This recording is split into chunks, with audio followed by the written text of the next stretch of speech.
bienvenue dans Animation pour enfants.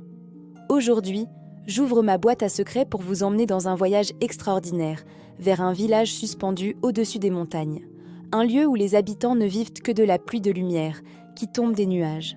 Mais pour que la pluie tombe, il faut que ces nuages soient parfaitement tissés. Bienvenue dans la Cité des Brumes, un village perché où l'on ne cultive pas de blé, mais de la lumière.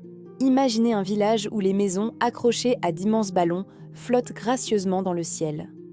Dans ce décor au ton pastel, le ciel est d'un bleu acier, un peu froid, car la lumière se fait rare. La survie de tous dépend du tissage minutieux de nuages magiques. Faites la connaissance de Lumi, un jeune garçon d'environ 8 ans. Avec ses cheveux bruns foncés, épais et joyeusement ébouriffés, et ses grands yeux noisettes pétillants de curiosité, Lumi est un concentré d'énergie. Il porte une modeste tunique bleue, rapiécée avec des morceaux de tissu marron, signe de son humilité et de sa détermination. Lumi veut toujours courir avant de savoir marcher, son cœur bat au rythme de l'impatience. Le conflit de notre histoire commence lorsque le grand tisseur, le gardien de la lumière du village, sent le poids des années sur ses épaules. Sa barbe, blanche et vaporeuse comme un nuage de barbe à papa, tremble légèrement. Il décide de confier à Lumi la mission la plus cruciale qui soit, tisser le nuage du grand soir, celui qui apportera la plus belle des pluies de lumière. C'est un immense honneur, mais aussi un terrible défi pour un garçon aussi vif. Vous vous demandez sûrement si un enfant aussi pressé peut accomplir une tâche qui demande tant de délicatesse. C'est là que notre histoire commence vraiment. Plein d'enthousiasme, Lumi s'installe devant le grand métier à tisser. Entre ses mains, il tient le fameux fil de soie, un fil presque invisible, qui ressemble à de l'or liquide. Il se met au travail, le cœur battant à toute allure. Il veut aller vite, très vite, pour impressionner tout le village et montrer au grand tisseur qu'il a eu raison de lui faire confiance. Il tire sur le fil, presse le mouvement, mais quelque chose d'étrange se produit. Plus il s'empresse, plus le fil magique perd de son éclat. L'or liquide devient gris et terne. Puis, sous la tension de son impatience, le fil se raidit et... Crac! Il se brise, cassant comme du verre. Le ciel, comme pour refléter sa frustration, s'assombrit d'un coup. Lumi essaie encore et encore, mais chaque tentative se solde par un échec. Ses mains se mettent à trembler de colère et de déception. C'est alors que le grand tisseur s'approche, son regard rempli de bienveillance. Il pose une main douce sur l'épaule de Lumi. « Lumi » dit-il d'une voix calme. « Ce fil est spécial. Il n'est pas fait de soie ordinaire, il est fait de patience. » Il prend un fragment du fil brisé et le montre au garçon. Ce fil ne craint pas le vent ni la tempête. Il craint la précipitation. Cette leçon est le cœur de notre histoire. Le grand tisseur explique à Lumi que pour tisser la lumière, il ne faut pas forcer les choses, mais les accompagner. La véritable force ne se trouve pas dans la vitesse, mais dans le calme et la constance. Lumi regarde ses mains tremblantes, puis le ciel menaçant, et comprend qu'il doit changer. Pas seulement sa façon de faire, mais sa façon d'être. Il doit apprendre à ralentir le temps à l'intérieur de lui. Mais comment un garçon aussi vif peut-il trouver la patience ? C'est le défi le plus difficile qu'il ait jamais eu à affronter. Et c'est là que le véritable miracle va commencer à opérer. Lumi ferme les yeux et respire profondément.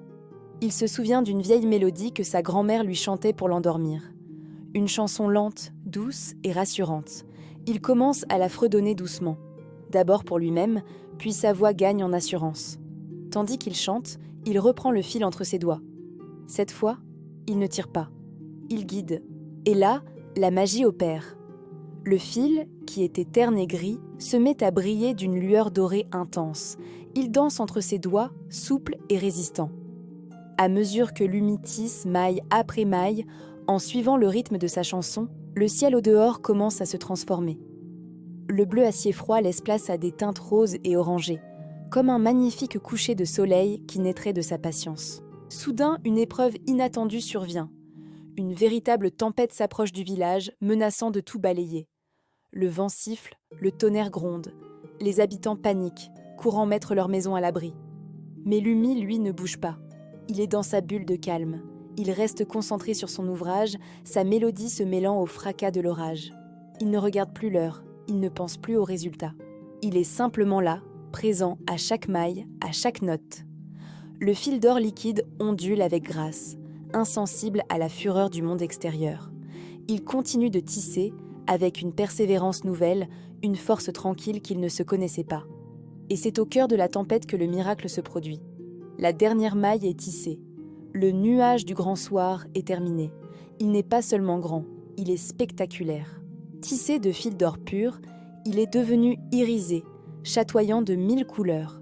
Le nuage s'élève doucement dans le ciel et au lieu de pluie, il libère une douce cascade de lumière dorée. Cette pluie de lumière descend sur la cité des brumes. Le village, qui était devenu gris et terne, retrouve instantanément ses couleurs. Les toits, les fleurs aux fenêtres, les visages des habitants. Tout s'illumine d'une lueur chaude et joyeuse. La tempête se calme, comme apaisée par cette merveille. Lumi regarde son œuvre, les yeux écarquillés d'émerveillement. Il a réussi. À travers cette aventure, nous découvrons une valeur essentielle de l'intelligence émotionnelle, la patience. Ce n'est pas une attente passive où l'on ne fait rien. Non, la patience est une force active. C'est la force qui transforme l'invisible en merveille, qui dompte les tempêtes intérieures et extérieures et qui permet de créer de la beauté là où il n'y avait que du chaos. Lumi a appris que les plus grandes œuvres ne se mesurent pas au temps qu'on met à les faire, mais à l'amour et à la sérénité qu'on y met. Si vous voulez découvrir une autre histoire sur la force intérieure, je vous recommande notre vidéo « Le conte de l'étincelle sous la cendre ». Merci de soutenir notre chaîne. Abonnez-vous pour ne rater aucune histoire sortie tout droit de ma boîte à secrets.